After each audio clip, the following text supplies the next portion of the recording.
તો પહેલાં તો તમે આ વિડીયો જુઓ અને વિડીયો જોઈને પછી તમને જો લાઈક કરવાનું મન ન થાય તો કાંઈ નહીં, પણ શેર જરૂર કરજો. કેમ કે આ એક મા બાપનો વિડીયો છે અને આ મા બાપને ગઢા આશ્રમમાં મૂકવા જઈ રહ્યા છે. તો આનો વિડીયો છે અને મારી આગળ કાલે જ આવ્યો હતો એટલે ટાઈમ નહોતો, એટલે આ જ વિડીયો બનાવું છું. અને તમને વિડીયો કેવો લાગે આગળ શેર કરો અને આપણા માણસોને ખબર પડે કે આવા લોકો જે પડ્યા છે. તો આગળ વિડીયો જોઈ પછી શેર કરો. તો મળીએ શેર. શું નામ ભાઈ તારું? નીરવ. નીરવ, ક્યાંના છો? રાયપુર ભૂતની આમલી. શું કરવા આવ્યા છો અહીંયા ઘડી? હા, મા બાપને મૂકવા. મા બાપને મૂકવા આવ્યા છો. આ બા તમારો દીકરો છે? હા, મારો દીકરો છે ભાઈ. અચ્છા, કઈ તમારો ભાઈ? આજો કાકા હેડો. શું આ ભાઈ છે? સરસ મજાનું કામ કરવા આવ્યા છે અને મમ્મી પપ્પાને મૂકવા માટે આવ્યા છે. આજો કાકા.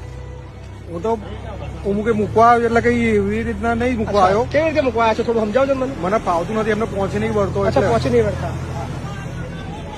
કઈ વાત નહીં. તમે એવી રીતે મૂકવા નહીં આવ્યા, સારી રીતે મૂકવા આવ્યા છો ને? ના, કઈ તકલીફ નહીં દીધા. ના ના, ધકેલી નહીં દીધા, ખાલી એમને પ્રેમથી મૂકવા આવ્યા છો. વાહ, એ લોકો કે છે બાકી. તમારો દીકરો તમને મૂકવા આવ્યો છે? હા. શું નામ કાકા તમારું?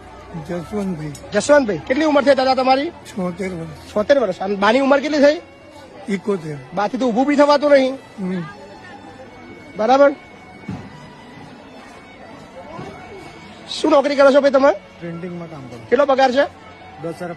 તો વિડીયો તમે જોયો ને, વિડીયોમાં કહી રહ્યા છે ગઢા મા બાપ કે અમને આ ગઢા આશ્રમમાં મૂકવા આવ્યા છે અને આ છોકરાને અમારે એની સાથે એમને નથી ફાવતું એવું કહી રહ્યા છે. તો તમારું આ વિશે શું કહેવું છે? અને વિડીયોમાં વધુ શેર કરો અને આપણા લોકોને ખબર પડે કે આવા નવા લોકો કેટલા છે અને કેટલા જે આવા કિસ્સા બનવાના છે. તો આગળ આવા કિસ્સો ન બને. અને બીજું તો હું કહી, વિડીયોને લાઈક સબસ્ક્રાઈબ કરવાનું ભૂલતા નહીં અને શેર જરૂર કરજો.